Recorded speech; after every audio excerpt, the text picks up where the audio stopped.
President. All members are present, and the notice has been duly posted. Is there a motion to open court? Second. All those in favor? Aye. Motion carries unanimously. Faithful, please open the court. All right. Dallas County Commissioners Court is now in session for the August 2013 term. With the Honorable Judge Jenkins presiding. Please remain standing. And our invitation today will be given by a guest, Commissioner Crenshaw. Judge and Commissioners, it's my pleasure this morning to introduce Pastor Greg Steele. He was born and raised in the Texas Panhandle. Minister Steele earned his undergraduate degree in Christian ministry from Abilene Christian University, where he remained to earn his master's in divinity, both times graduating with honors. He met and married his wife, Tiffany, while they were both in college, and they've been married for 4 years. Before his current position at Heritage Church of Christ in Rowlett, he was a preaching minister at a Church of Christ congregation in Benjamin, Texas. Minister Steele has been at Heritage Church of Christ since last summer, and along with preaching, he leads Sunday morning Bible class, plans and operates community outreach events, and is skilled in Greek and Hebrew. Greg's favorite book of the Bible is John, and he enjoys reading, sports, and a good cup of coffee. Pastor, thank you for coming again. Will you pray with me? Lord, we ask you this morning to bless this governing body. We ask your special care for a former member of this governing body, Will Cheney, that you will bring comfort to his family as they mourn his loss. We ask that you will guide the leaders of our communities this morning, that you will help them to lead us, help them to establish justice and preserve the welfare of their people. We ask that you will grant wisdom to our leaders this morning and help them to guide the people in their constituency rightly. We thank you for creating and granting us forms of government for the welfare of all, and we ask that you would use the men and women assembled here to be a blessing to the people in their communities. It's in the name of Jesus we pray. Amen.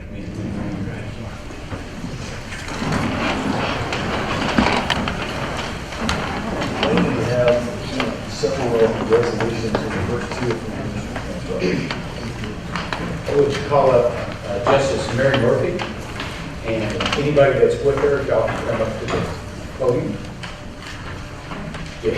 Judge Meyer, Judge O'Neill, and everybody else is with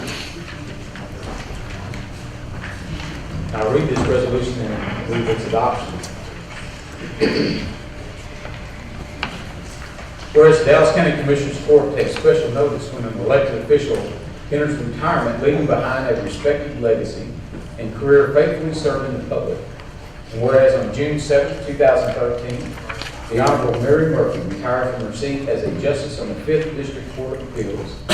Growing up on a farm in rural Eustis, Texas, she would later move to Mesquite in the 2nd grade, where she would graduate from Mesquite High School.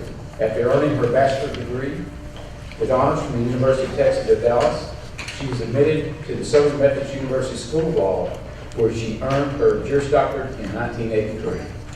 And whereas before her judicial career, Justice Murphy worked in Denver, Colorado as a litigation associate with Gorsuch Purchase, and in 1986 worked as a partner at the Dallas-based Jenkins and Gilchrist until 1997. For the following 2 years, she was also active with her own specialty firm, Rochelle Hutchinson and Murphy LLP, and served as a civil courts master for Dallas County. In 2001, Justice Mary Murphy won her first election after running for the 14th Civil District Court. She served in this position until 2009, when she took to the bench as a justice for the 5th District Court of Appeals. And whereas reflecting upon her career, a quote from Justice Murphy best illustrates her caliber of judicial integrity. Quote, "I have taken away from the bench an even stronger commitment to the rule of law and belief in the Constitution, especially the importance of treating all people who come before courts with respect and equality under the law. Justice truly must serve all the people." End quote.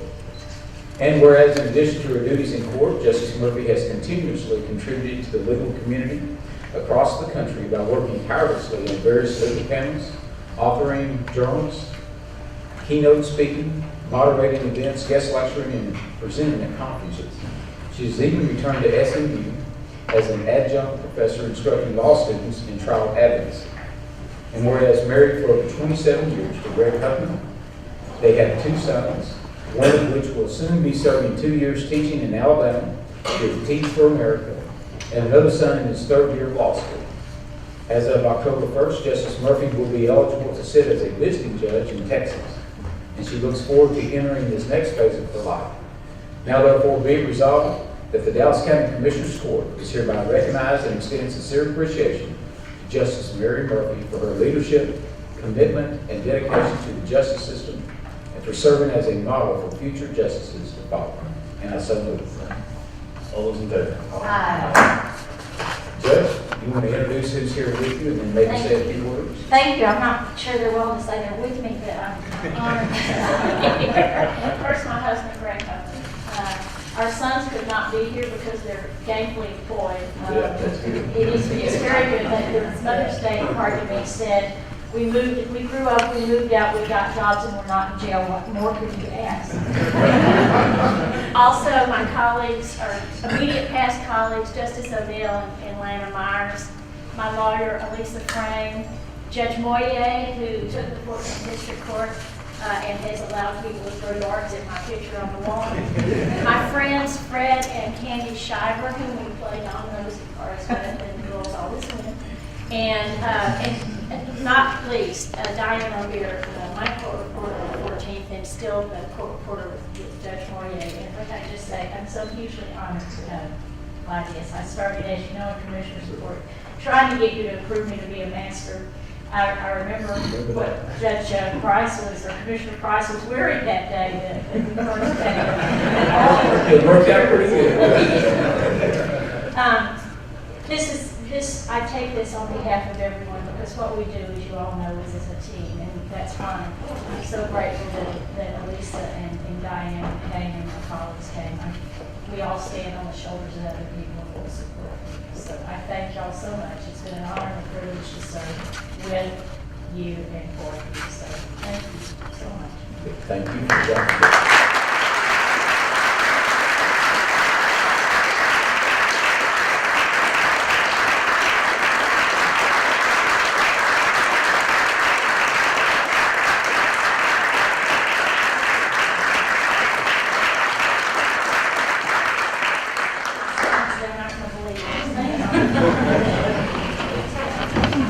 Commissioners, the next resolution is going to be given at a later date. It's recognizing Ann Acuna, Performance Branch.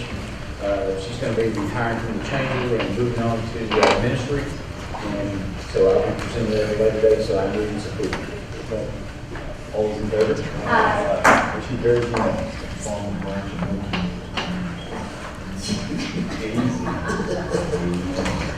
Our next resolution is from Commissioner Garcia. Thank you, Judge. And as you all know, and you probably read on the news, on August 9 of this year, at the age of 92, a great leader, not only from North Carolina, but from Dallas County, passed away. The Honorable Ruthie Thompson Jackson, which was born October 29 of 1920 in Fort Worth, Texas, to Florence Thompson and John Lee Thompson, and moved to Grand Prairie in 1931. Miss Ruthie met her future husband, Bernard A. Jackson, while they both worked at North American Aviation, and they married on September 10, 1944, and had 2 daughters, Sana and Georgia. And Ms. Jackson community work began with her membership in the Fanning Elementary School PTA in 1948, and her service continued as Texas PTA Regional and State Vice President, State Cultural Arts Chairman, Texas PTA Life Member, National PTA member, and she remained active in the Grand Prairie Court School PTA, which she founded. Ms. Jackson also served on the Dallas County School Board from 1975 to 1992, where she served as Vice President for 11 years. Ms. Jackson established over 20 charitable organizations in Grand Prairie, Texas. And of course, her resume is long, but Ruthie was first elected to the Grand Prairie City Council in 1985, serving until 1991, and then again from 1993 until her death this year. She also served as Mayor Pro Tem and Deputy Mayor Pro Tem during her tenure on the council. Ms. Jackson was a member of the Texas State Association of Parliamentarians, serving as state president from 1974 to 75. She was also a member and officer for the Grand Prairie Federation of Women Clubs Friends of the Library, Arts Council, Garden Club, and Women's Club. Miss Jackson and her husband were longtime members of Cross Point Church of Christ, where they founded the Saturday morning prayer and breakfast in 1985 and held a perfect attendance for 25 years. They pray for thousands of individual churches, organizations, and governments during those Saturday times of prayers. The Honorable Ruthie Jackson passed from this life on Friday, August 9, at the age of 92. She will be remembered and missed by family, friends, and constituents for her years of dedicated service to the city of Grand Prairie, this county, and the state of Texas. Now, therefore, be resolved that the Dallas County Commissioners Court does officially, with heartfelt gratitude, appreciation, and sympathy, honor the life and memory of the Honorable Ruthie Jackson, and offer our deepest condolences to her family, friends, and the community on the event of her passing. And I so move. And Ms. Daphne Fain with Commissioner Price's office and my Deputy Chief of Staff, Ms. Blanca Torres, will be representing us all today at the funeral, which will be taking place at 10 o'clock this morning, so we won't be able to attend. Thank you, Ms. Fain. Thank you, Ms. Torres.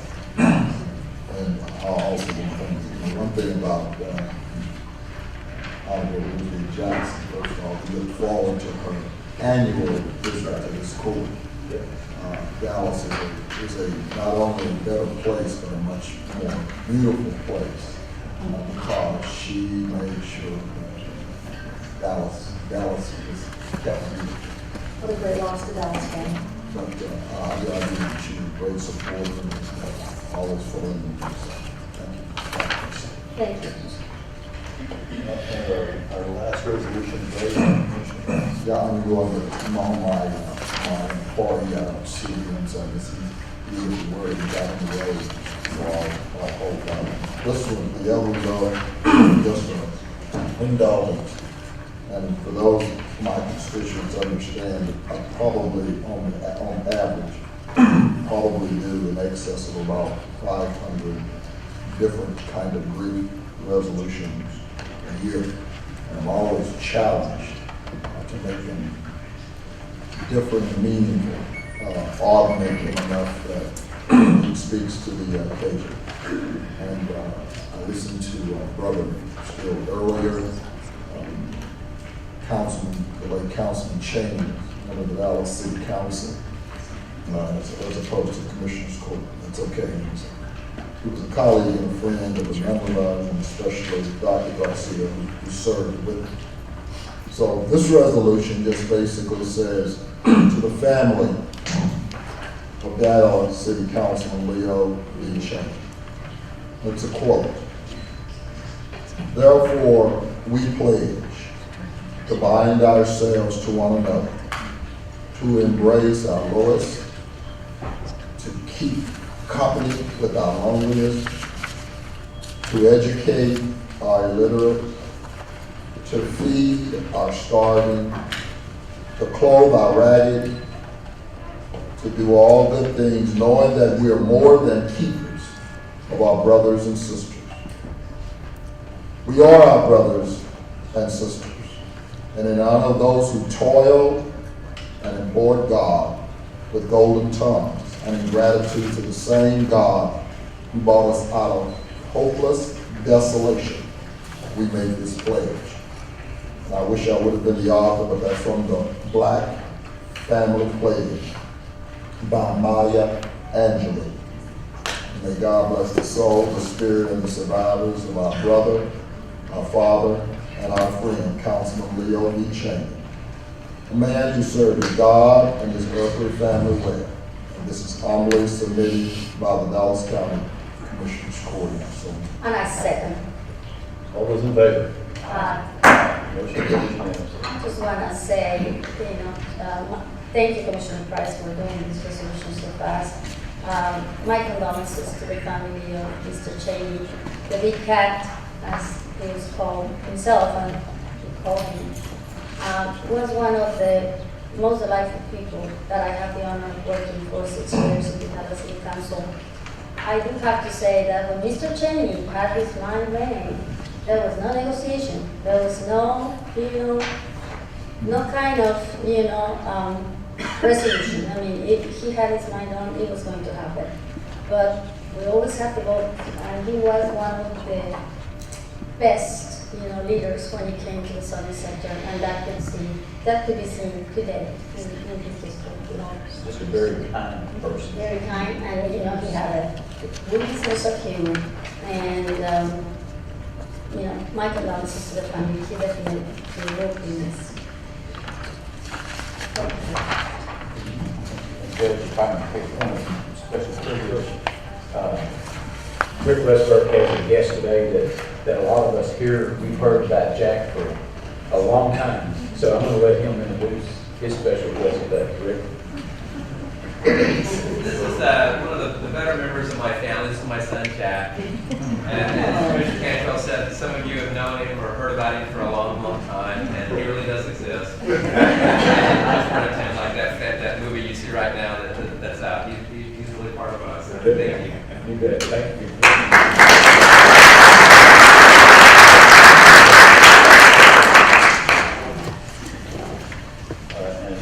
Next is item 8, our consent agenda. Is there a motion on the consent agenda? Second. All those in favor? Next, we'll consider item 9, it's a public hearing. Is there a motion to open the public hearing on discussion request for public comment regarding the proposed project for Dallas County Community Development Block Grants, home objectives, proposed use of funds for CDBG and home for fiscal year 13 to 14 and 2013 annual action plan.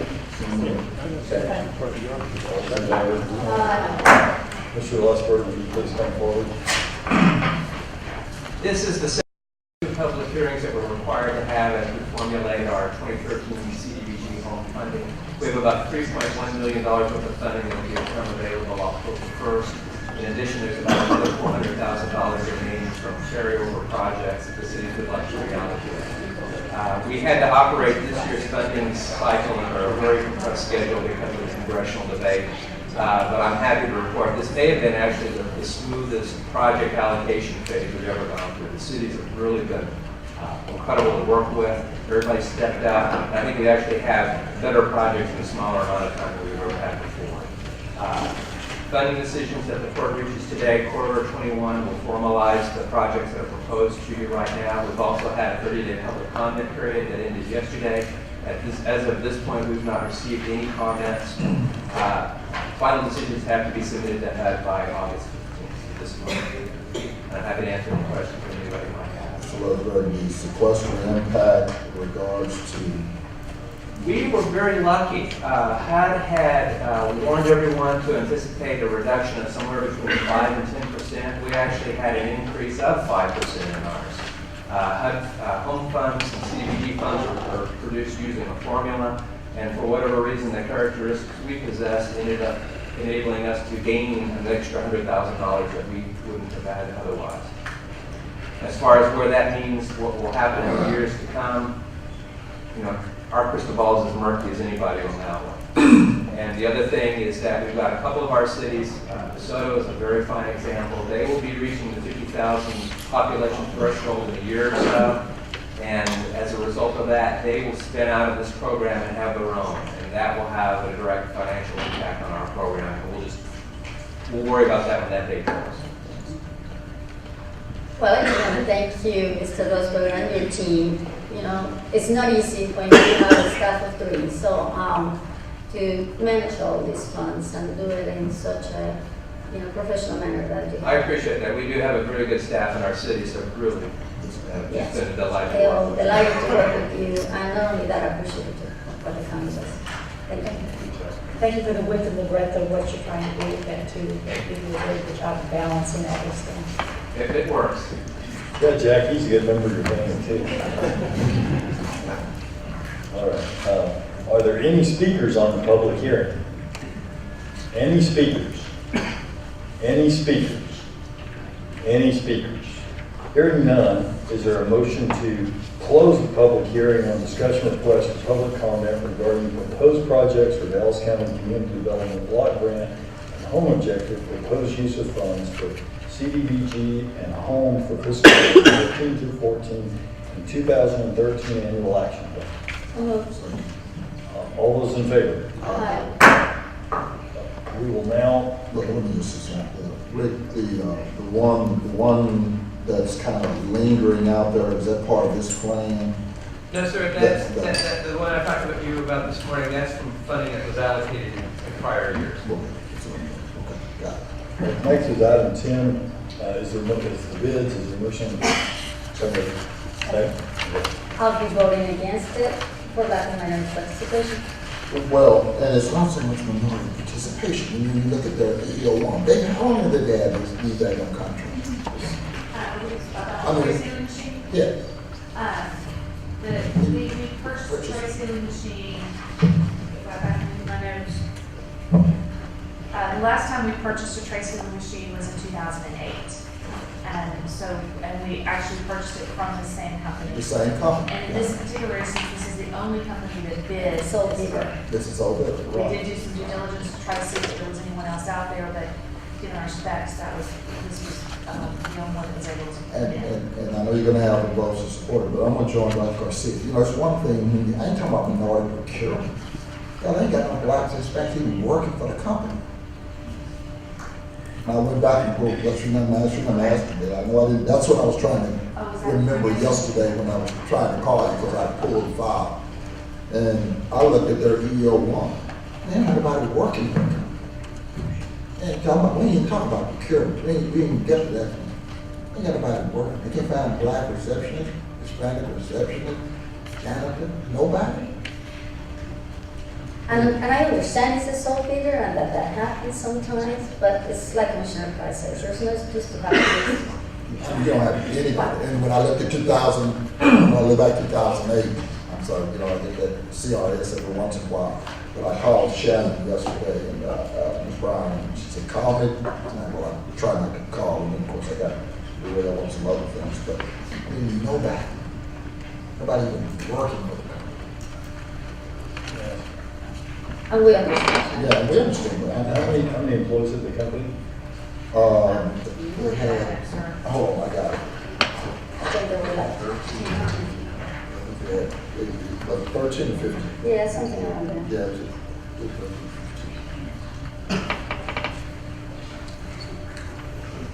So,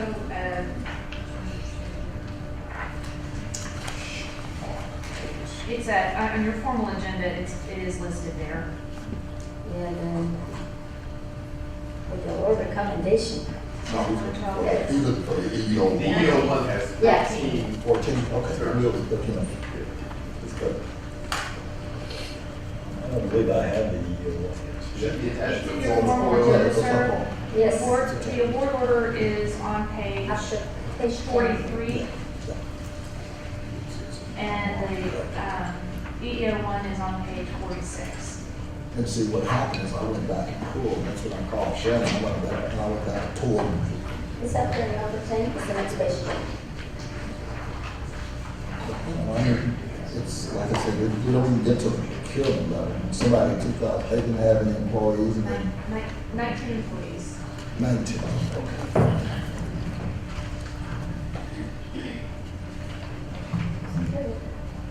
Call the question. Questions been called? Is there a second on this bid? Yeah, they got to see, they have motions. One second, please. Yes. Push your hands.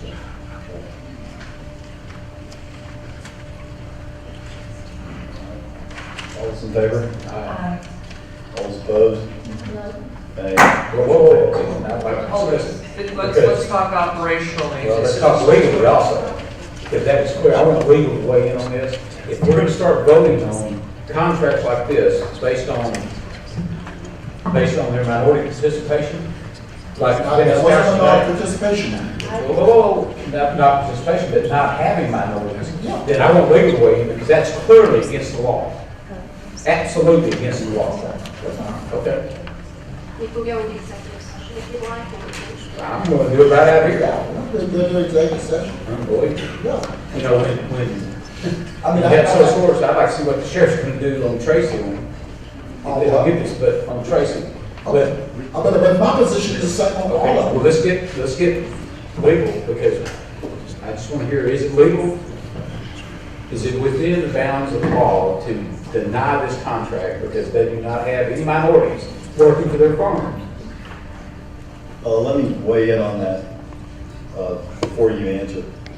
You're assuming, or, you know, I hate to use a legal term, you're assuming a fact not in evidence. Well, you're assuming that we voted for a certain reason. Well, I heard two reasons. No reason was stated by me, so Well, you can I'm answer assuming that. facts. You can answer that question, Dwight. Well, I'm sorry. No, she can answer the question. I just want to state for the record, since we're having a legal discussion. Okay, well, before we have that legal discussion, would you like to state the reason for your no vote? No, I would not. Well, I think the public's entitled to that reason. The other two have expressed their reason. I don't believe that Judge Jenkins is required to express his opinion as to why it is that he has determined that it is not in the best interest of the county for him to vote in the manner in which he voted. If in fact the vote is strictly based on racial considerations, then that would not be appropriate and would not be legal. Would not be legal? It appears that that is not what is going on in this instance, or at least Judge Jenkins appears to have other concerns. Okay, we've heard two court members make their express opinion known as to why they're not casting a vote for this. And you're telling me that's within the law? No, sir, I said it would. It is not. I said if the reason that this is not being approved is strictly related to racial issues, that would not be legal. In this instance, we have a member of the court that apparently has other concerns and has voted accordingly. The motion failed. I'd like to put it on the agenda for next week also. Same company. And if I may, since there were questions about the EDO1, and looking at that page, then what I see on the page is I see that they have listed one Hispanic male, one Hispanic female, 10, 11, 12, 13 white males, and 4 white females, for a total of, I believe that's 19 employees. Since that's, Well, can we, I would support putting it back so we can look at the EO and be sure that we have the correct one for next week. But I mean, I think that we the very, clarification is that it currently, we currently did not pass. It did not pass. it doesn't have to Just be. bring it back But next a week. member of the majority, Dr. Garcia, voted on So the whatever. court side, and has asked for it back. Mr. Reading, I am supporting Commissioner Control to bring it back next week while we review the EO one. We'll place it back on the agenda for next week. And if you can be sure that we have the right one. Yeah, Sure. yeah. And I will double check this one. Thank you. I mean, I think on the record, I've been consistent on voting no against this since I got elected 2 years ago. So, thank you, Judge. Thank you, colleagues. That takes us to court orders 11 through 41. Is there a motion on court orders 11 through 41? So moved, Judge. I will be abstaining on 34. Okay, I'll abstain on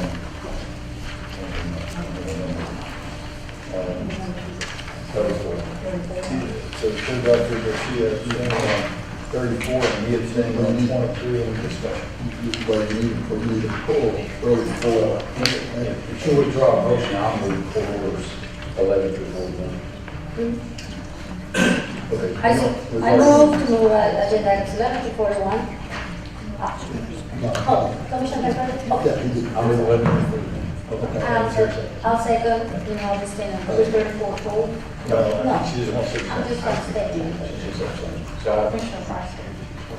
No, I got 2 concerns.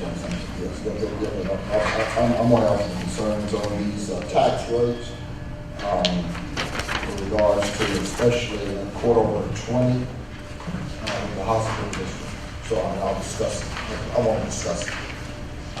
Well, let's go through all the discussion and then exchange services and anything different, we'll take at that time. Who was the second?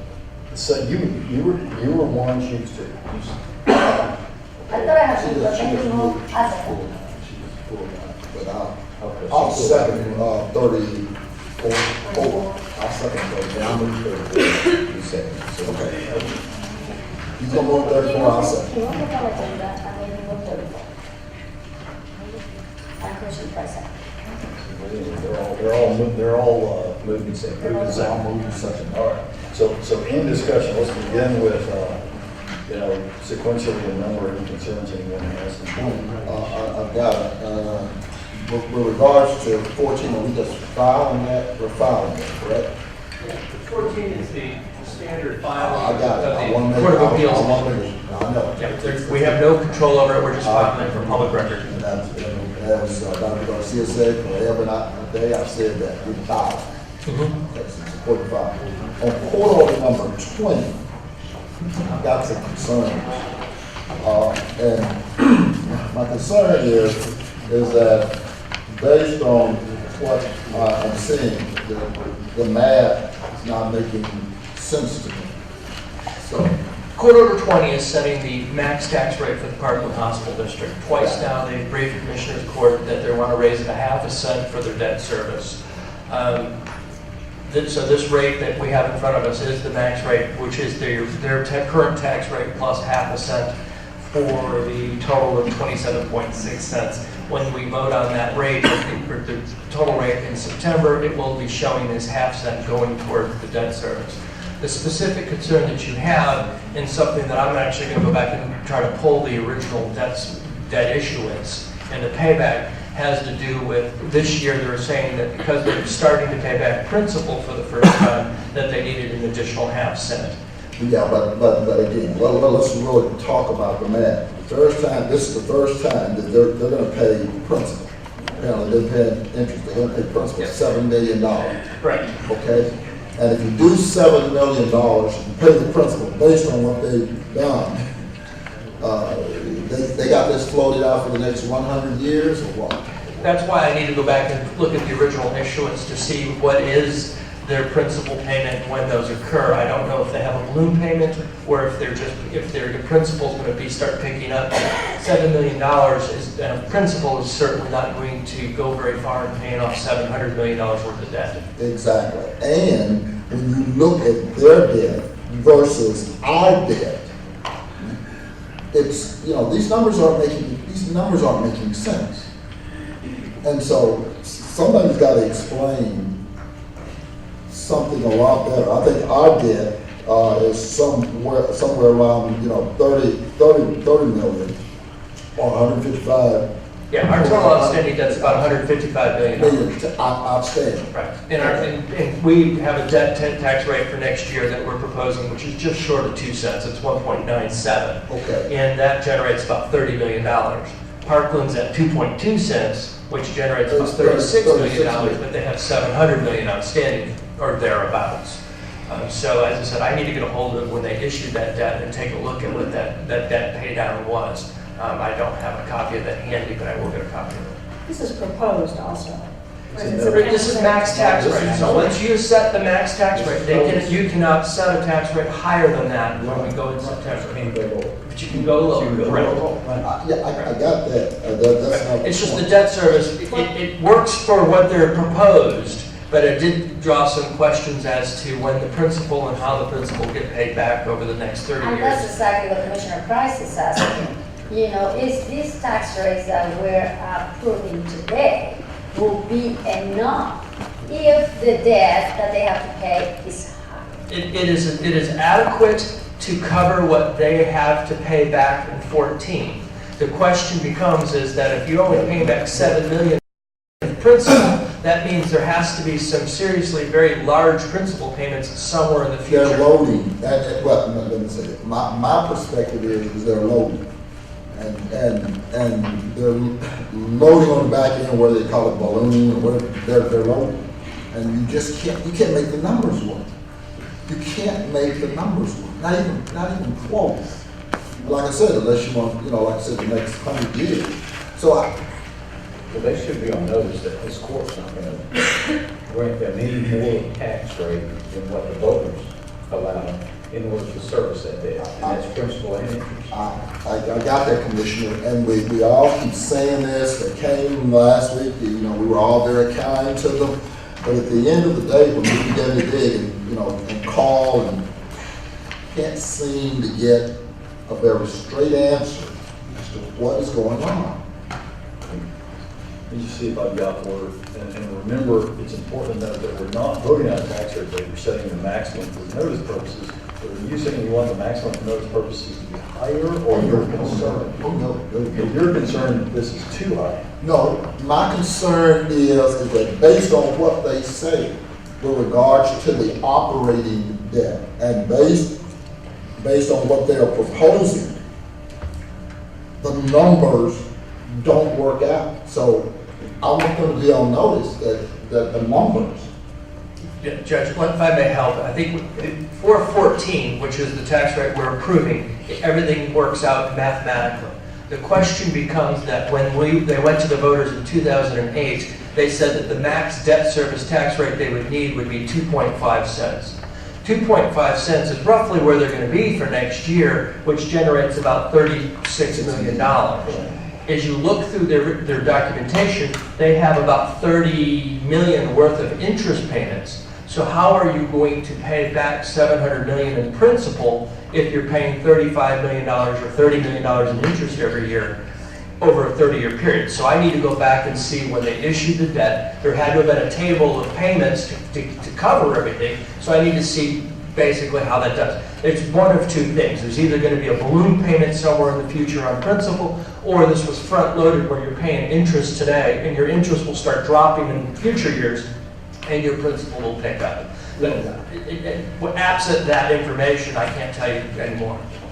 and I understand what you're saying, and I think I now understand what you're saying. My question is, I want to make sure that what we don't have is people saying, well, I'd like this number to be higher, because if you vote for this day, it can't be any higher. No, Okay. not at all. And I think Commissioner Cantrell said definitely no. Okay. I'm just saying, How is I don't want the to, debt structure? exactly. I don't want to use one of y'all former president's economic analogies, but it's the same. Okay, you're talking about long-term, beyond what we're voting on today, more information about the structure of that. But we're on more debt. They fix an issue. Yeah, there's about a $45 million that they'll issue right before So, so. that 2.5 cents has to support all of that debt. The 700 plus. Correct. But they're supposed to come back to us again to talk about how they're structuring what they're doing this year. That will obviously impact. But Yeah, but we're it saying doesn't right make now. a difference what they raise this year. That 42 million is in, 45, whatever. It's in this, it's still in there. It's in that equation. That's what, so not only do you have 700 million now, you got another 45 million in there, and you still with the same equation. It doesn't matter. Ryan, let me make this suggestion, if I could. Given those concerns, why don't we get Charlotte Marshall and Matt Bowles and our lawyer, our bond lawyers? Is that also Parkland bond lawyers, or is that? I don't recall who they used for their issuance, but it should be pretty simple. I just need to get there was a table of debt payment that was done when they issued that debt, and so I just need to get my hands on that. I'm not saying it doesn't exist or they won't give it. I didn't know to ask for it. I just don't have it. Let's get a group together. I'll join too. We'll all do the numbers separately. Then we'll get together. We'll make sure the numbers flush out to whatever they're claiming that they should work out to. Yes, they will. Any other discussion on any of the court orders? None? No, hearing none? Okay. Hearing none, is there a motion, or does anyone want to call the question? We have a motion second on Court Orders 1 through 41, 11 through 41, excluding 34. That'd be the first. Oh, well, I'm going to abstain on 23, so if we want to pull them, You can just abstain. just abstain. Yeah, you just abstain. Okay. So 11 through 41, excluding Court Order 34. All right. All those in favor? Aye. Any Motion second on the floor. With the record show, Judge Jenkins will be abstaining on 23 and I'm abstaining on 34. Thank you. We didn't vote on it. We didn't go back. Fix it. Okay. Okay, go ahead, Commissioner Garcia. She just abstained. Okay, well then I need a motion and a second. Yeah. We had a All motion right. and a We're gonna take a vote now? Yes, sir. All those in favor? All right. West Nile Virus Outbreak, Mr. Thompson.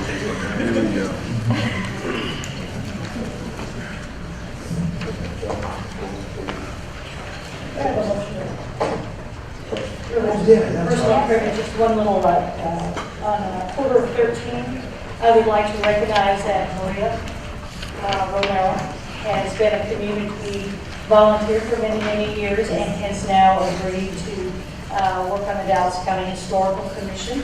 And we really appreciate all that she has done in the past for the Dallas community and obviously what she's going to be doing in the future. So thank you very much for your willingness to step forward and help where's Mr. Lesper over here on the Historical Commission. So thank you very much. Thank you. Thank you. Thank you. And I just want to say I have the honor, thank you for appointing Ms. Maria Cristina Romero. That's right, it's We Chris know her Romero. as Chris, and to the commission, Commissioner Daniels. I mean, I'm sure she will do a fantastic job. She's been very involved and very knowledgeable about the history of Mexican Americans and Latinos in Dallas, Texas, and Dallas. So we appreciate that you accepted to serve for Dr. Daniel and Chris. I appreciate it and welcome.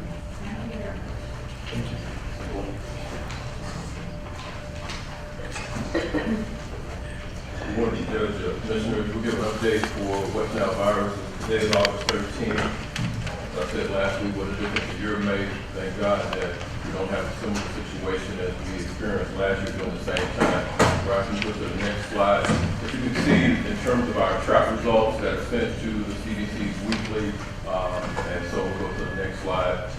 Dr. Perkins has done a great job in doing an analysis from last year to where we are currently. I'll give the top doc an opportunity to talk about that later when it comes up and talk about the every data. But as you can see where we are in terms of similar week, 8/11, 2012, and 8/10, 2013, you see a big difference between total positive mosquitoes in Dallas County trapped versus where we are in terms of 64, current, I believe 66, this would be updated at 66 to date. And as you can see, last year at the same time, 239 were positive. I want to say that the cities in Dallas County have done a great job in the prevention efforts. They have done a great job in enhancing their trapping in their municipalities. One area that, if I'm allowed to even talk about 2014, is that as we go into planning, almost the majority of the cities have done what we consider to be real-time spraying activity, meaning that as soon as we identify a positive mosquito trap, that in some cases we're able to, or a mosquito spraying is going on that night or within 24 hours. In 2014, there are still some cities that have a resolution or ordinance that talks about 48 hours notice to citizens. I'd like to revisit that as we get out of this 2013 West Nile season and make that a priority that in 2014, when there are identified positive mosquito traps, that we allow or the city begin spraying immediately. So that has to be across the board. So that's something in 2014, if they're not going to make a change now, but I bring that up in one city that I'll talk about offline. Let's go to the next slide. You'll see our mosquito control report. You can see that our contractor BDCI has been on target. Spraying activities, map vision is able to identify the treatment plan and post them real time. And then again, we're waiting on insecticide resistant testing for those various cities. Again, there's a sample that we collected from all of our cities. Again, I want to commend the State Department of State Health Services, Dr. Lady, in terms of the expediting of getting the PCR testing results that have reduced our results, the result lag significantly. So we're getting real-time, close to real-time testing results as quick as possible. Let's go to the next slide. Of course, I'll bring up the top doc in Dallas County, Dr. Perkins. Thank you, Director Thompson. Good morning, Commissioners Court, to the citizens of Dallas County. I'd like to give you an update regarding the West Nile Surveillance Report, week 32, ending August 10, 2013. Total traps placed in Dallas County were 200. Number of foods tested from public health labs as well as independent labs, 135 and 36 respectively. Number of traps reports currently pending are 49. Average number of Culex mosquitoes per trap has declined to 38.5 in reference to week number 25, which was June 22nd, where we averaged over 7 Culex mosquitoes per trap. Number of positive mosquito pools this past week ending August 10th, 17 were confirmed by public health lab and 2 by independent labs. The mosquito infection rate for 1,000 Culex mosquitoes has increased slightly from August 3rd, week ending of 2.67 to 4.41. The weekly vector index is now 0.171. The critical value is 0.5. So we're significantly below that. Our peak weekly vector index to date for this season has been 0.209. As far as West Nile virus activity in the human population, we currently stand at 3 confirmed human cases, 1 being growing invasive, the other 2 being West Nile fever. On the right of the screen there, we have charts that are plotting activity that's occurring in 2013 to give you a visual comparison to what occurred in 2012. As was clearly illustrated that this time around, things are much more pleasant this time in regards to mosquito activity with the West Nile virus, which has resulted in significantly decrease in its risk to our human population within the county. This time last year, we were at 239 positive traps, 180 confirmed human cases, 10 deaths. To date, we have, for this year, 2013, 66 confirmed traps, positive traps with West Nile infected mosquitoes, and as I've already indicated, 3 human cases. Thank you. I'd like to thank Commissioner Cantrell. This staff had asked for that chart. If we can go back around to that earlier chart right there, as Commissioner Cantrell staff had asked for that chart. We also want to point out that as we go forward, there's a lot of talk about last year. We're really focused on 2013. That's great that all accolades for last year. But right now, we're entrenched in 2013. And we're going to have to look at the genotyping of these mosquitoes as we go forward. There has to be an underlying reason that we're seeing from 2002 to what we saw in 2012, and then as we move into 2013 and now planning for 2014, I've charged staff to look at the genotyping and how we're able to move forward to predict. There's a lot of publications out there that talk about predicting, but genotyping of these mosquitoes, I think, is going to be real critical, and so we'll talk about that as part of our planning for 2014. There's not been any data locally that's been developed, so our staff is going to look at that and be able to collect those mosquitoes that we have trapped this year, and we're going to look at the mosquito traps of 2012 and begin to try to build a database and begin to look at genotyping. We think that that's a key point in being able to have a prediction. It's great to talk about weather, but there's some other science in this process that clearly has come out. Because this is what it provides the context to what we're going through, so I'd ask for this kind of information. But you got to be able to compare it somehow in order to allow us to understand better exactly what is happening, what you're doing, how you're doing it, who's doing it. So it's very much appreciated your willingness to go those extra steps and provide that to not only for your understanding, but others. Well, yeah, we're not taking some media to discourage tactic, we're taking a factual tactic. Absolutely. Yeah, thanks. Just numbers. Zach, y'all can continue to update that? Yes, we're going to update it and we're going to follow that. Thanks a lot for your chief of staff who requested that. And we're going to go down each year, each week and have that. And we want to go back and look at even 2011. And I also want to point out that we're paralleling with 2006 in terms of our pattern. So we're still going to caution Dallas County residents, though we only had 3 positive human cases to date. It looks like the low in terms of positive traps of 64. It's imperative, and it appears the message is out there about using insect repellent. And so we're going to encourage residents to continue. We're not out of the woods yet, but if you remember last year, we were in the midst of a significant outbreak.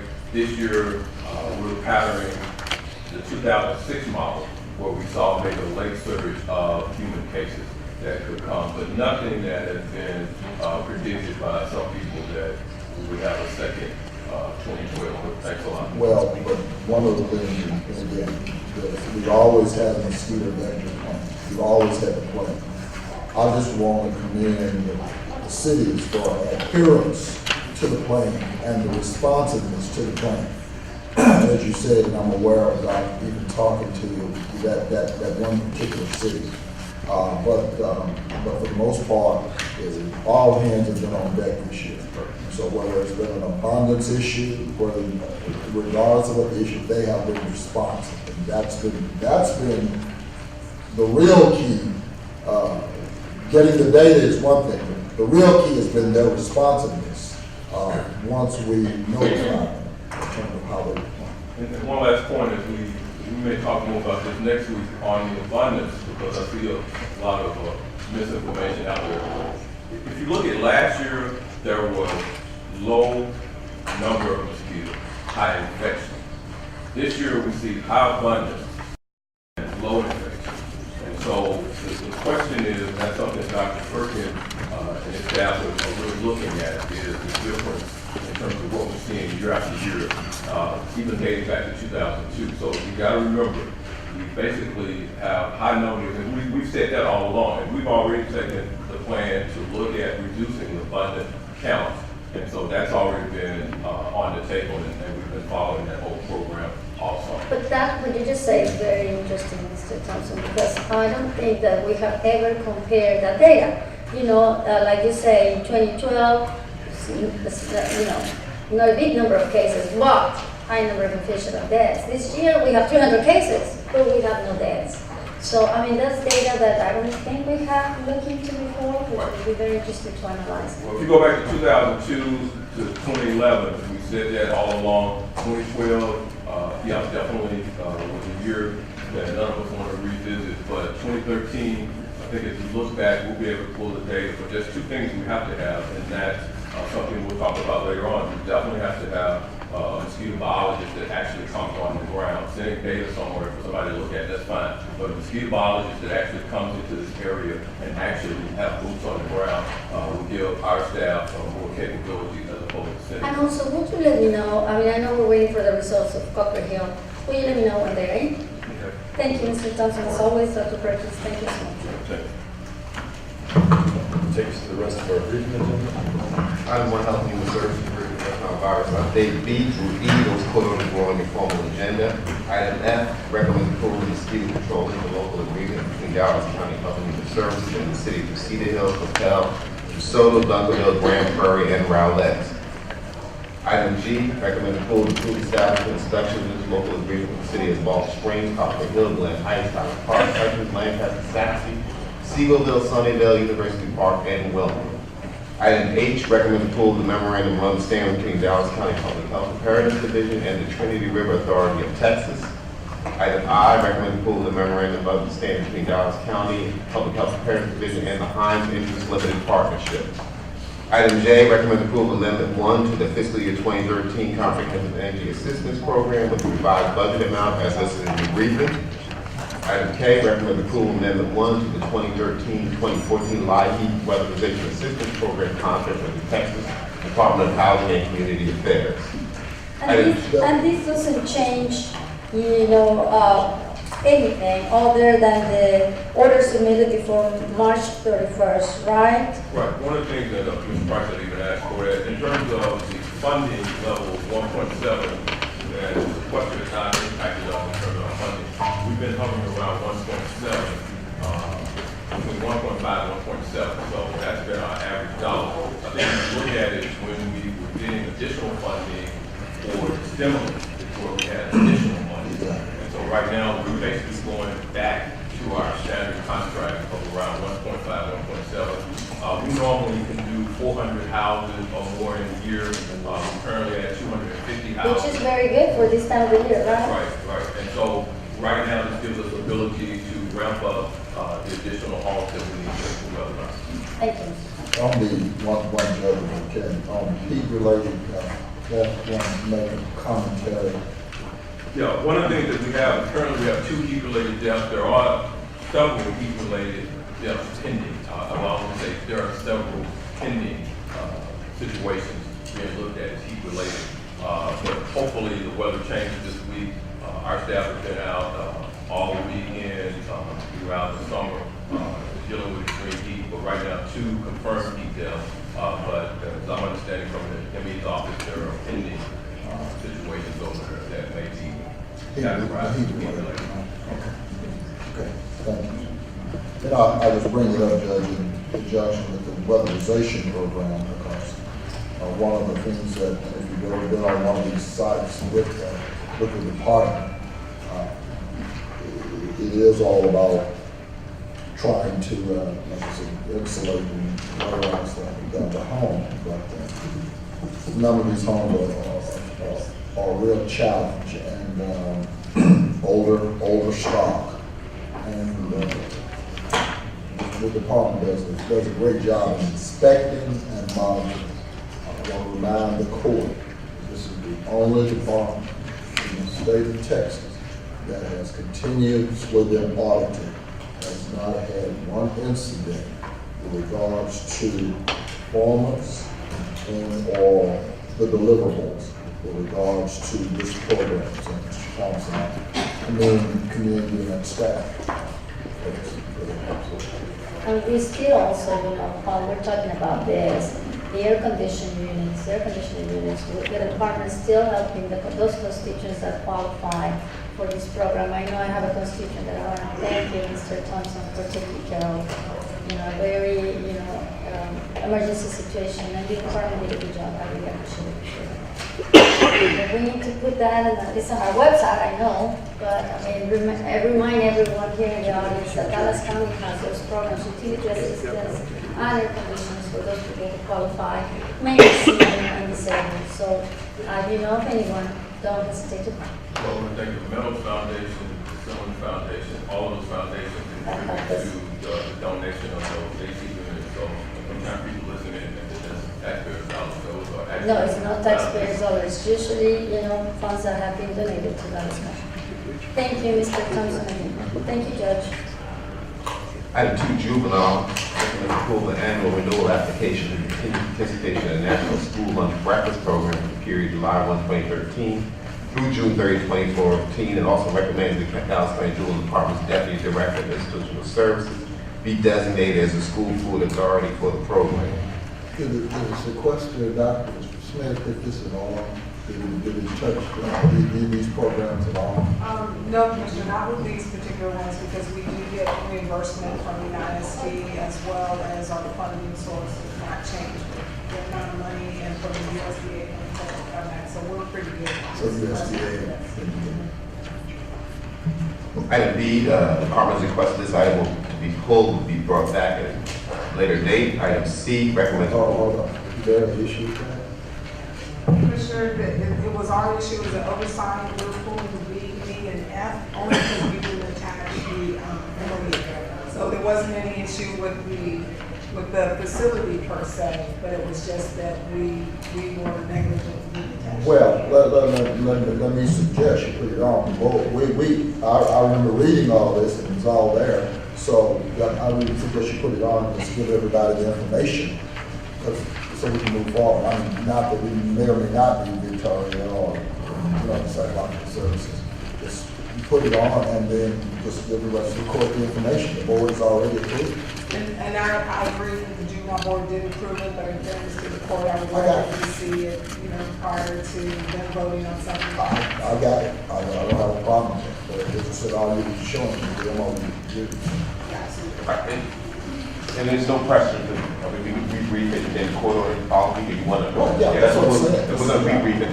Right, we We'll just circulate. But all is missing.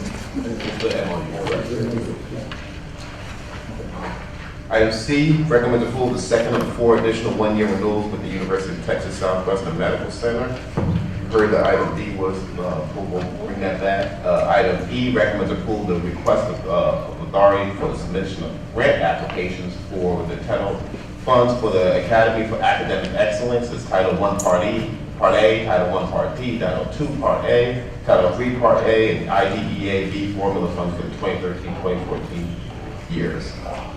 Item 3, Engineering and Project Management. The Dallas County Space Utilization Committee has reviewed the proposal and recommends the Commission Court approve the request to move forward in developing a lease with Mulix Investments LLC for the new facility located at 3400 West Illinois Avenue in Dallas, Texas. I did send out plans for those with the court members, I believe, yesterday. I saw it. And I just want to say that I'm delighted to see this. And of course, I want to thank, of course, to the County Space Utilization Committee. I mean, it's probably one of the best things we've done in a long time.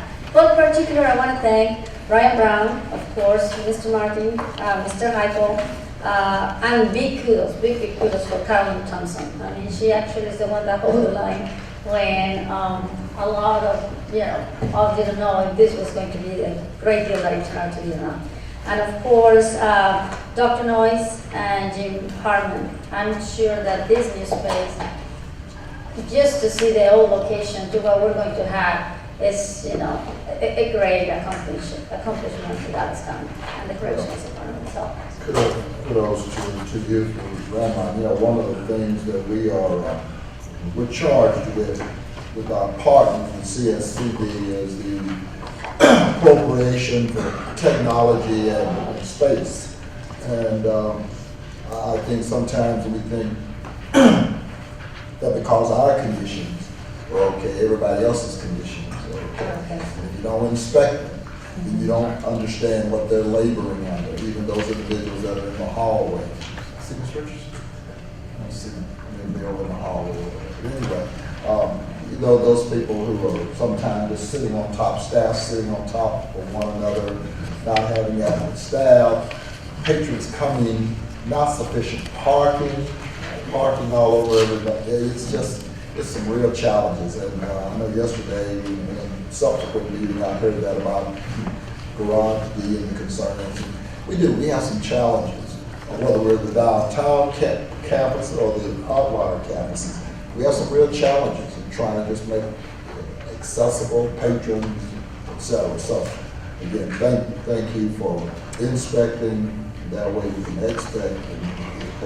and it came out that someone out there in the community was ready to help. At a great cost and a great facility, brand new. Oh my God, I mean, Dallas County brand new means a lot. So thank you to all of you, Mr. Brown, Mr. Martin, and Ms. Thompson. Thank you. Item 4IT, 4A, I quote it was on your formal agenda. 4B, recommends Commission Court approve IT access control policy provisions as attached for the inclusion in the Dallas County Code. It has been out, sent out a very big comment from you. You saw the very limited comments, so we'd like to move forward with that in the Dallas County Code. Item 5, Public Works, recommends execution of the attached project specific agreement with the City of Dallas for the implementation of the La Prada Drive MCI project. This may be a very small project in a lot of regard, but thank you very much for moving this cooperation, the partnership with the variety of cities involved in Dallas County to make them just a little bit better. So thank you to Public Works and moving forward.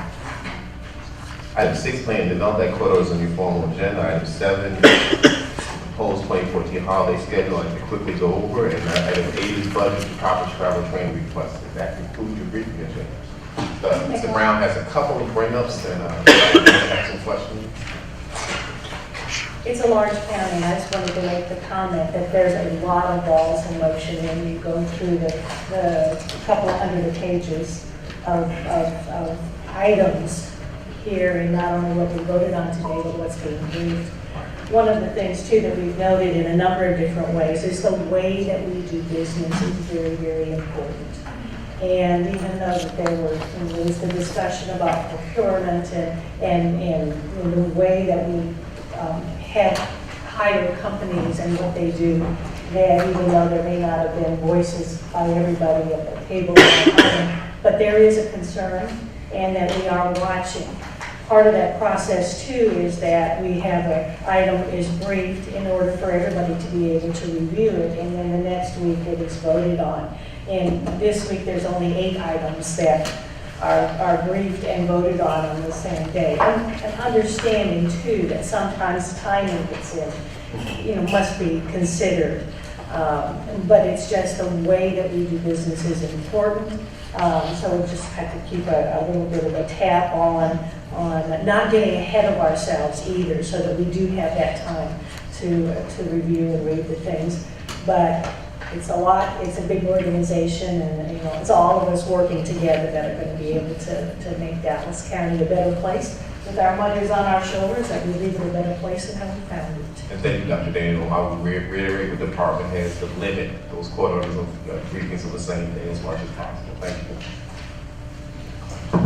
The 2 bring-ups that I have is, one is the Institute of Forensic Sciences has a travel request for 7 individuals who will be going to the local Crimes Against Children conference here in Dallas for a total cost of about $500. They have grant funding for that. And the other item is $44 for 4 individuals who had some banking fees due an error at the county treasurer's office, and so we need to make them whole. Mr. Chair, if there's no other items we'll bring up. We do have 11 speakers listed. Yes. Okay. Will the mayor please read the rules of decorum? Attendees are hereby advised that the meeting is conducted in accordance with the provisions of the Dallas County Code, Section 74-71. Visitors and registered speakers are to preserve order and decorum at all times. Personal, profane, or slanderous remarks are not appropriate and will not be allowed at any time during this public meeting. Any and all calls kept brief in observation of time constraints. Disrupt their visitors and or registered speakers may be removed and are subject to the penalties provided in the state of Texas Penal Code sections 38.13, 42.01, and 42.05. Registered individual speakers are limited to a maximum of 3 minutes, and the maximum discussion on any one topic is limited to 30 minutes. And our first speaker today is Ms. Andrea Biffle. Ms. Andrea Biffle.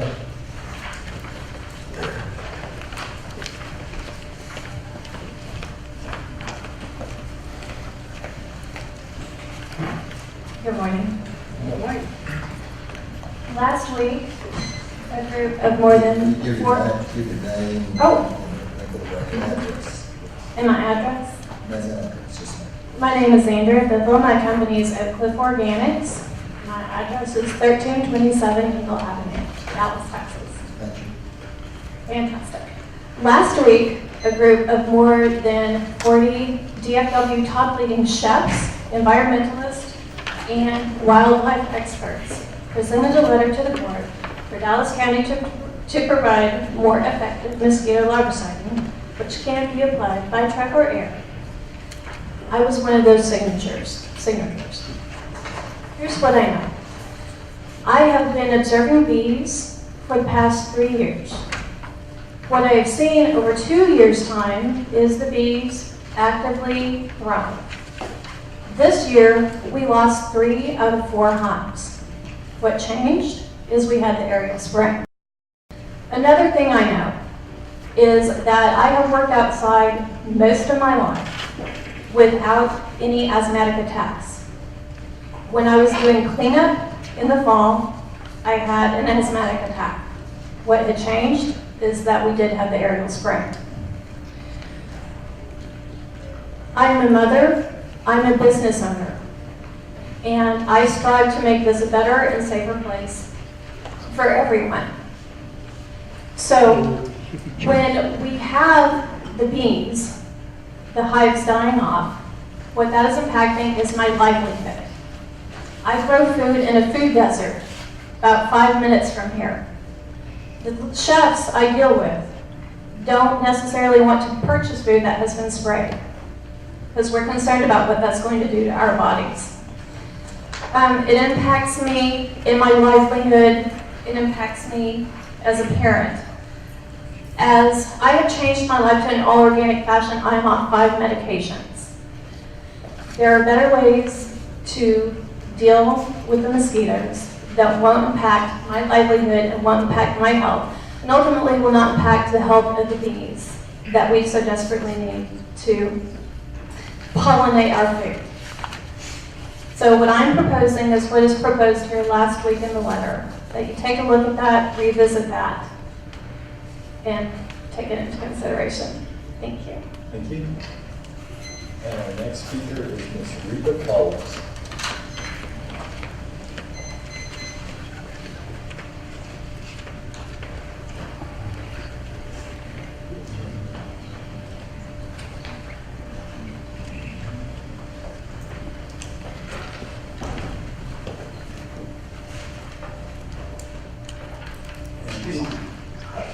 Can you hear me okay? Yes, ma'am.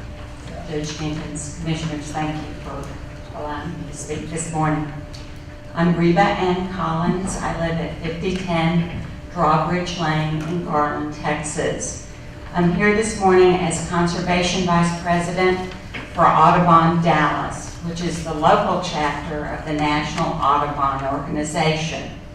Audubon Dallas supports the conservation of birds and other wildlife, protection of habitat, biodiversity, and the provision of education and opportunities for our community to observe and appreciate the natural world.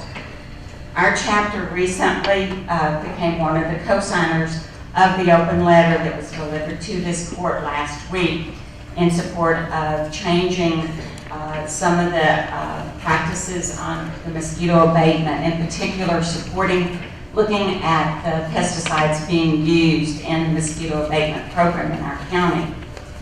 Our chapter looked at the pesticides being used and recently published our position on the pesticides being used and the mosquito control. Our position is that on the West Nile virus mosquito abatement is that we have grave concerns about the immediate and long-term effects of the category of pesticides being used for the ground spraying and possible future aerial spraying in Dallas County, even though we haven't had the aerial spray, thank goodness, this year. The pesticides used are adulticide sprays, as we all know, that are toxic to honeybees and other beneficial insects, fish, and aquatic invertebrates. We believe that ground-based spraying, if used at all, using adulticides, should be isolated to areas around the specific mosquito trap sites that test positive for West Nile virus, or in a larger public health emergency, only in areas where clusters of human cases have been confirmed. And we know there haven't been any clusters of human cases at all this year. We totally oppose aerial spraying of adulticides, using adulticides.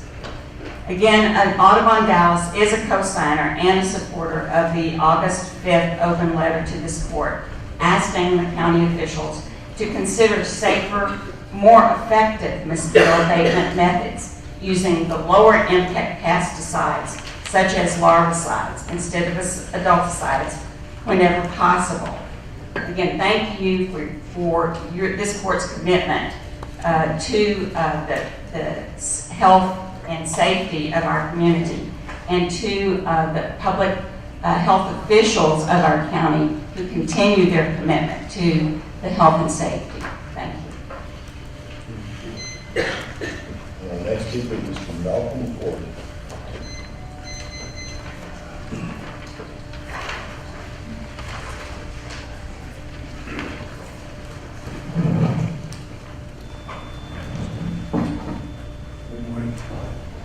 Good morning, Commissioners. Good morning. And all attendees in Commissioners Court. My name is Malcolm Ford. I'm a medical missionary, and my business is The Whole Being, therapeutic health education for all beings. The purpose why I'm here this morning is to simply bring some concerns of my own to the Commissioners Court in regard to the focus and concentration in the nature of the virus that the West Nile virus represents. I'd like to be a little attention drawn to that. Secondly, to the mosquitoes who are the transporters and the carriers of the virus. And then third, to the human being and the population who these viruses are transmitted to. I'm asking you to consider some things this morning that are dealing with things like the common cold, which is a virus, influenza, which there's no cure that has been found yet, and to the other word, we begin to see cancer, which is again a virus.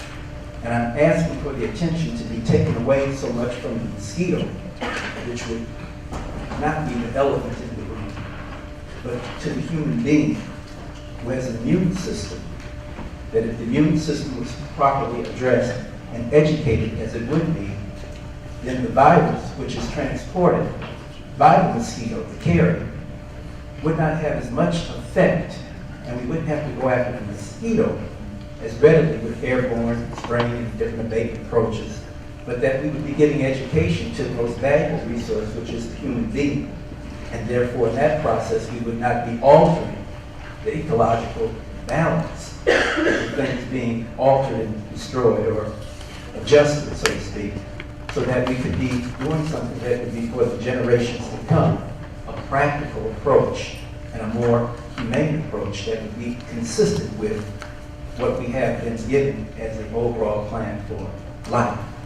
So that was my consideration to you this morning, is that you would just consider those things, not so much as utilizing the mosquito abatement, but that we would look at more so educating the human beings and the public, and so that if they are ill, that their immune system, if it was in a proper position, for every human being is different, and so no two are going to be alike, but for each and every one, if they were aware of what would be best suited to help them to avoid being infected with the infectious disease as such, then their God-given ability to fight that disease would be far and much better off.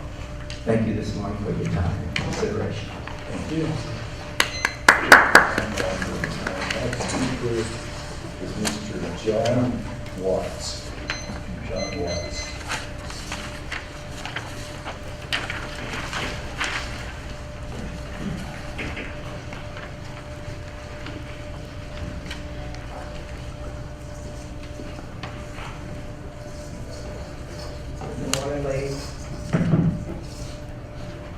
Good morning, ladies and gentlemen. My name is John Watts. I'm here as a representative of Texas Discovery Gardens, located in historic Fair Park. We are a certified organic botanical garden located in downtown Dallas, and our mission is to expose the public to the ability to plant organic as well as to plant native and adapted plants to Dallas, and therefore decrease the need for pesticides, herbicides, and water. The herbicides, the adulticides that are being used to treat the mosquitoes are my main concern. Since we are an organic botanic garden, we are not allowed to use innovative pesticides, and the adulticide that is being used is man-created, and it is not species-specific to mosquitoes. It will harm any non-targeted organisms that it will come in contact with, including other beneficial insects and arthropods. And so my biggest concern is that the spray from the air, the aerial spraying, will result in some of these compounds hitting our native insects that we have in our garden. Last year's spraying resulted in a considerable number of non-targeted insects such as dragonflies, bumblebees, green June bugs, and other beneficial insects being damaged and dying the day or two after the aerial spraying. That would pretty much be my main concern here. As I said, we are an organic botanic garden, and we worry about the compounds used in the aerial spraying. Thank you so much. Any questions? None? All right, thank you. And our next speaker is the Honorable Cedric W. Davis Sr. Before he comes forward, Judge, if I can have a moment of privilege. I have my brother and his family visiting Dallas. He's my youngest brother, Dr. Antonio Mancovici, and his wife, Susana Gomez, with my nieces, Elba Susana, Ana Laura, and little Jose Antonio. It's their first time here in Dallas, and I just, delighted that they came and visit. So, welcome, brother. And of course, I'm delighted to see, how much they enjoy, Dallas County. So, going around this weekend. So, thank you, colleagues. Thank you, Judge. And thank you so much to our speakers for allowing me to do this. Thank you, Judge. They're going to the 6th Floor Museum, please. Right. Try out the Perot and the Cloud Morning and check out the Bush Library. We got all kinds of good stuff going on.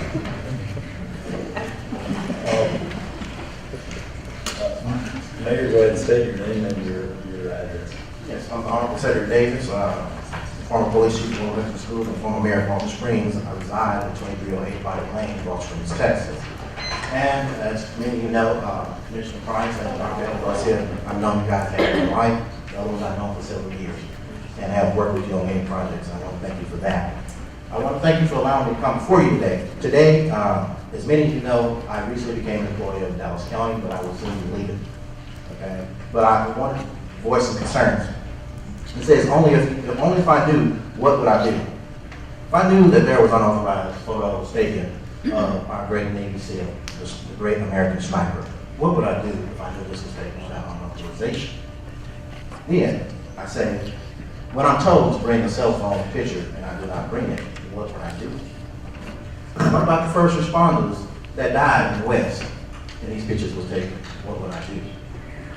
Okay, it says, what if I knew a chain of command person unlawfully carrying a firearm on Dallas County properties that was not qualified for or was not properly managed licensed? What would I do? It says, what would I do if I knew a white male supervisor read the life of a black female supervisor? What would I do? If I send him to get a psych eval, which he fails, then what would I do? When I said, let's send him for a subway, what would I do? I come before you today, and you guys know me over the past years, I've never played around. I always shot straight with you. What I tell you today is very serious, and it needs to be corrected. So I ask you, what would you do? Thank you. And our next speaker is Ms. Nell White. Ms. Nell White.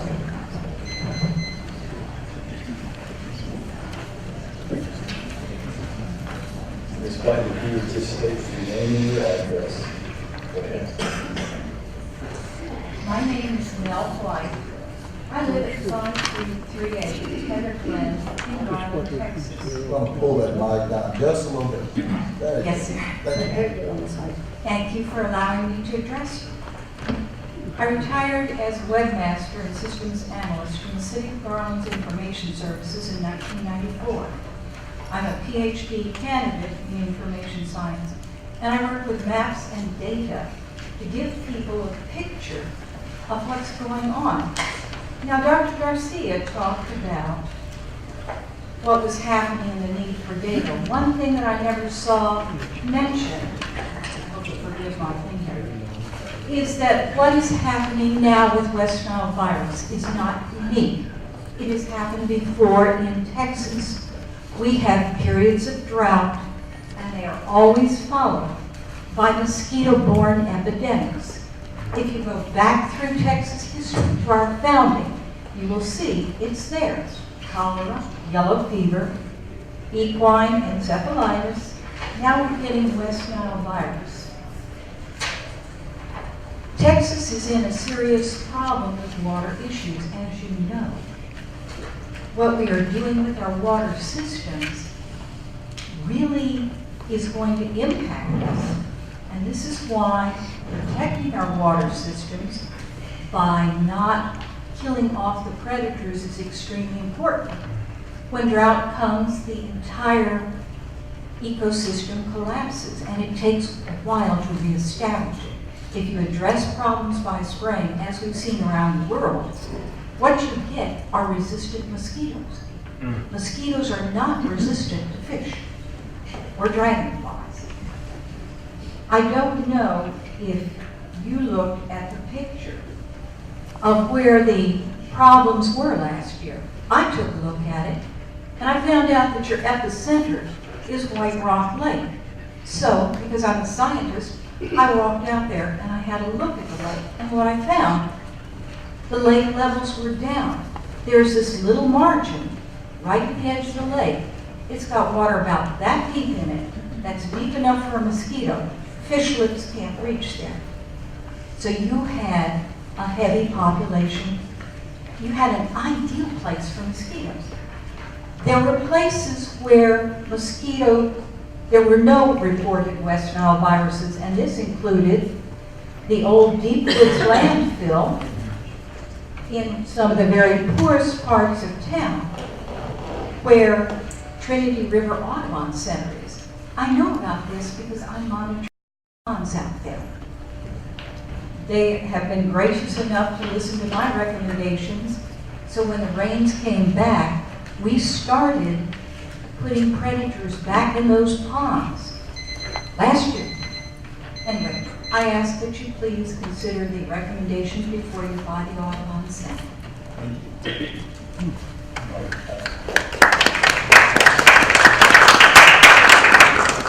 Our next speaker is Mr. Edward Hartman. Mr. Edward Hartman.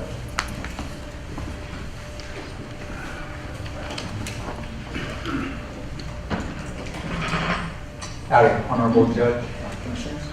My name is Edward Hartman. I live at 5100 Bryan Street in the Dr. Daniel District. I'm here representing Texas Campaign for the Environment. I've been senior field manager with them for almost 2 years now.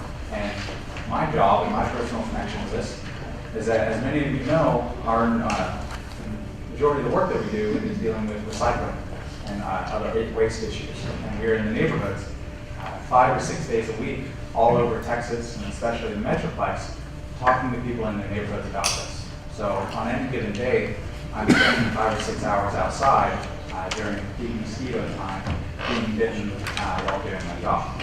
As senior field manager, I'm in charge of anywhere from 1 dozen to 2 dozen people out there also exposed to this. So my big reminder today is that we're all here about West Nile virus. Now, we have 2 options to consider for dealing with this as a long-term solution. We have an adult insecticide that evidence shows poses risks on many different factors. We have larvicide that no one is disputing is much safer, and most importantly, everyone is showing works better. So if we're working to deal with a long-term solution, this disease is going to be here. It's going to be something that we're going to have to deal with for years to come.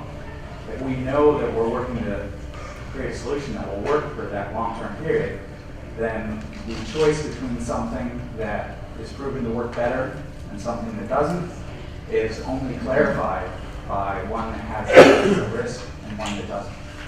So I'm here to advocate the common sense solution. So whenever you look at the parameters of controlling the disease itself, we choose the one that is shown to be more effective, and we choose the one that is shown to not have the risk associated. That's all. Thank you. Our next speaker is Mr. Richard Sembrano.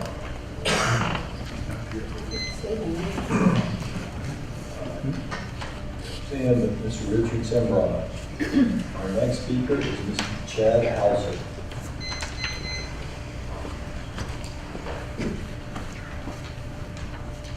name is Chad Hauser. I live at 10318 Harry Back Circle in the great city of Dallas, Texas. I'm here as a chef and restaurateur representing my good friend Graham Dodds, who's another chef, and Cassie Green, a green grocer.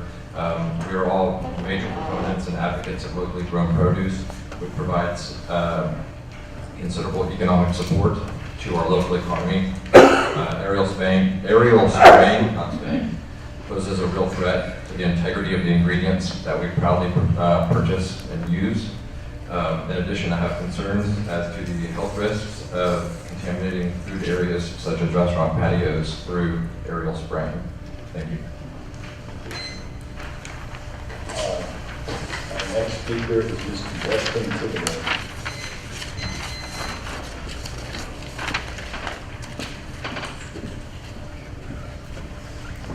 My name is Dustin Thibodeau. I'm at 847 North Clinton Avenue in Oak Cliff. I'm the club director for Clervis Vitality Club. I'm also a board member for the West Dallas Chamber of Commerce and a board member for Slow Food Dallas, which advocates better food supply internationally. I'm here to make recommendations, not just on the environment, but economically. The organic food movement in the United States is a $35 billion a year industry. It's supposed to grow by 30% year after year. In a meeting at the Trinity Commons Foundation luncheon, Mayor Rawlings stated that the city's dedication towards parks and recreation has a direct impact on our economic status as a city that people want to both work and play in, which obviously with more parks and recreation, looking at the Trinity Corridor project and over $1 billion worth of investment going into the Barker Bridge and the Horseshoe project, there's going to be more and more folks outdoors living and playing in areas that are wetlands, in areas that do have mosquito populations. It's a recommendation of myself and my constituents that larvicide be a major factor in moving forward with how we deal with mosquito and the West Nile virus problem. I take the West Nile virus very seriously as I lost an uncle to West Nile virus. So it's understandable that people want to eradicate it as best they can.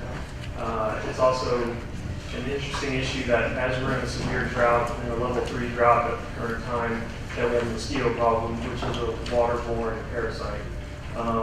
Spraying as a preventive measure, larvicide earlier in the season will definitely prevent major issues going forward.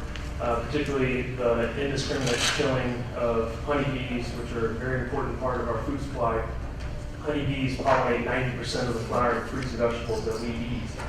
Without honeybees, we're going to be in a major socioeconomic issue because we're going to have to be transporting food from very far-reaching parts of the country. Thank you. Thank you. Sorry for your loss. Mr. Stephen Smith, our last speaker today is Mr. Stephen Smith.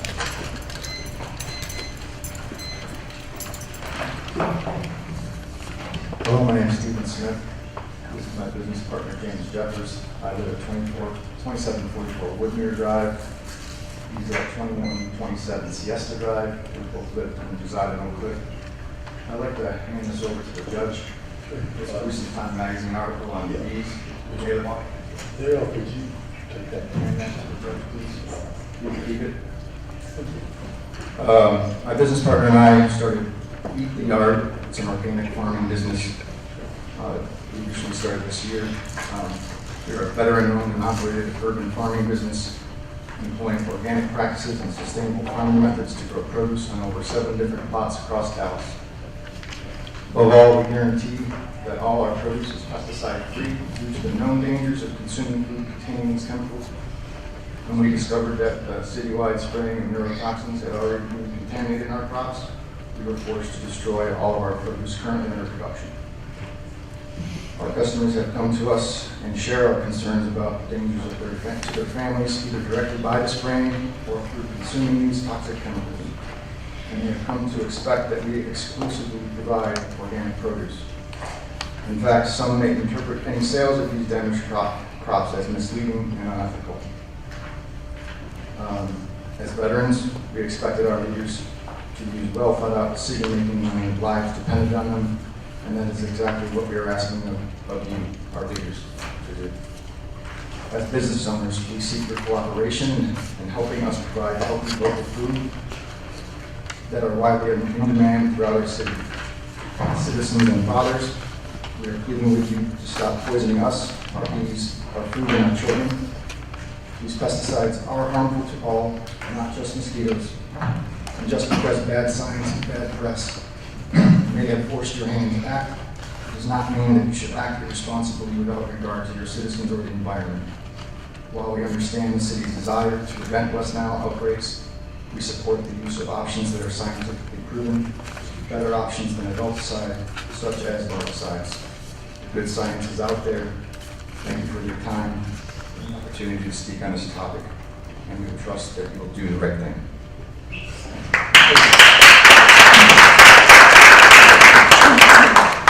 Thanks for your service. I'll make a copy of the pertinent article and distribute it to my colleagues. Let me just say on behalf of not only public health, but our health and human services in this court.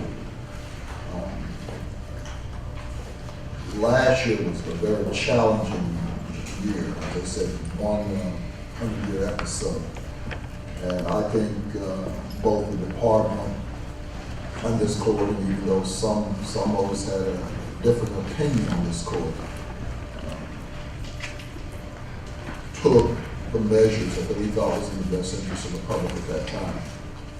I continue to hear the reference to aerial spraying, and aerial spraying ever since for the last 12 years has always been in our arsenal, but we never had to use that as part of our mosquito vector plan. And we still, resist some of us to today. But I just want those of you who continue to come and speak. It's not falling on deaf ears. I've seen this department, Health and Human Services, augment our approach as we begin to try to manage this whole issue of West Nile and public safety. And so it's not falling on deaf ears. We may or may not be caught up on the science. However, we're managing what we think is in the best interest of the public, and we're taking all of your comments into consideration. So I don't want you to think that because we don't comment, that it's falling on deaf ears. We hear the department is again augmenting to take what you're saying into consideration. And at the end of the day, it's not the best interest of our citizens, as you said before, as well as our future. So we recognize it. And I just want to add, I think Commissioner Price expressed it very well, that in this governmental body, we do not question speakers. We cannot comment any particular statement that is in public. However, like he said, we thank you for your advocacy, and we thank you for being here, letting us know what your feeling is, because at the end of the day, that's what we're supposed to listen to. And while my views have been always totally against aerial spraying, like Commissioner Price said, the Health and Human Services Department is working strongly to be sure that our vector policy is followed accordingly, and that is the last resource. So the season is going well. We hope, like he said, that we won't have another 2012. So with that being said, thank you to all the speakers that took the time to be here with us today and to express your views and tell us why this is important. Thank you. And we are looking at the studies on larvicides and the bottle caps on those water bottles turned over. They can hold 100 mosquitoes. It's obviously a lot easier to kill those mosquitoes with larvicide while they're in that bottle cap than when you're flying all over this room. So,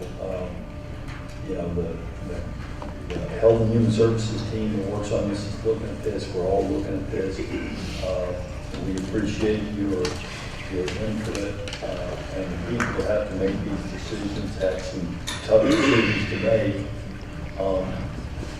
When we have these outbreaks, but we're going to continue to try to do the best we can to balance everyone's interest and do what's best for the people of Dallas County and also our environment. But we very much appreciate your input. And with that, let's move to closed session. The court is now recessed for its closed session. It's authorized by chapter 591 of the Texas Government Code for chief and access resulting in